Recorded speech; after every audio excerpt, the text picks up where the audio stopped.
আমার টার্মটা ঠিক হয় কিনা তোমরা ঠিক করে দিও। জেন জি তো ঠিক আছে? আচ্ছা, ঠিক আছে। তাদের যে উদ্যোগ, তাদের যে চিন্তাধারা, সেটার সঙ্গে আমাদের বয়সী লোকের মধ্যে 4 জেনারেশন গ্যাপ হয়ে গেছে। তারপরেও ধরার চেষ্টা করি, আমিও খুব ল্যাপটপ ফ্রেন্ডলি। তো এইভাবেই আমরা কিন্তু এগিয়ে যেতে পারবো। তরুণ সমাজ যেমন এগিয়ে আসছে, নেতৃত্ব দিচ্ছে, যাদের বদলাতে আজকে আমি এখানে মঞ্চে উপবিষ্ট সকল প্রশাসনের যন্ত্র আজকে তাদের জন্য এখানে সেই সমন্বয়ে আমরা গড়ে তুলব।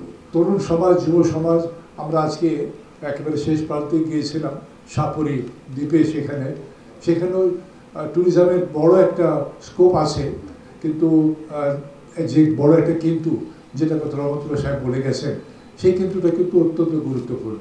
সেখানকার তরুণ যুবক এই তাদের যে উদ্দীপনা আমরা দেখলাম যে এখানে ট্যুরিজমকে কীভাবে বিস্তারিত করা যায়, তারা কিন্তু কেউ লক্ষণীয় মন মানসিকতার পরিবর্তনের যুব সমাজের মধ্যে তারা কিন্তু কেউ চাকরির কথা বলেনি।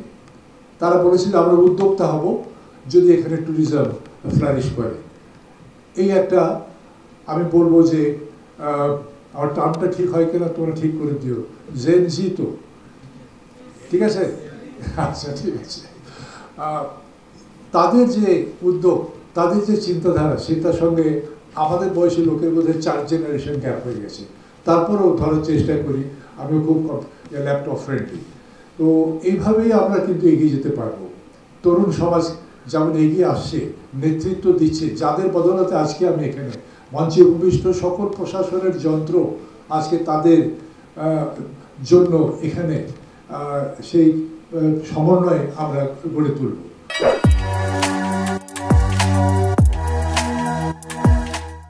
লক্ষণীয়, এবং আমি অত্যন্ত আশাবাদী যে এখানে প্রশাসনের সঙ্গে যারা জড়িত আছেন তাদের প্রত্যেকের মধ্যেই আমি আলাপ আলোচনার মধ্যে পেয়েছি যে ট্যুরিজমের প্রতি, ট্যুরিজমকে ডেভেলপ করার জন্য গতানুগতিক ট্যুরিজম না, প্রকৃতপক্ষে ট্যুরিজমকে উপলব্ধি করেছেন এবং সেই মর্ম অনুযায়ী ট্যুরিজমকে ডেভেলপ করার জন্য তারা বিভিন্ন চিন্তাভাবনা, বিভিন্ন প্রজেক্ট তারা সম্পর্কে আলাপ আলোচনা করছেন, চিন্তাভাবনা করছেন। যে সমস্যাগুলোর কথা বলা হয়েছে, যে প্রতিবেদনটি দেওয়া হয়েছে, সেটির উপরে নিশ্চয়ই আমরা কাজ করব। এবং আমি পুলিশ সুপার রহমতুল্লাহ সাহেবকেও বলবো যে আপনাদেরও যে সমস্যাগুলোর কথা আছে আমাকে যদি একটু লিখিতভাবে দেন তাহলে হয়তো আমার পক্ষে কাজ করার সুবিধা হবে।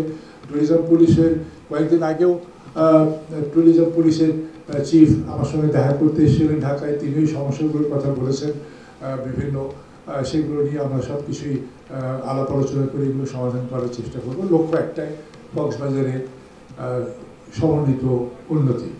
এরপরে আসি আমরা মূল বিষয় সীমাবদ্ধ থাকবে নাকি আমার মধ্যে সেটা আসবে। আমি বিশ্বাস করি আমার মধ্যে আছে, এটাকে একটু জাগরিক করতে হবে। এবং এখানে যখন এই ক্যাম্পেইনের মর্ম আমরা উপলব্ধি করেছি কিনা,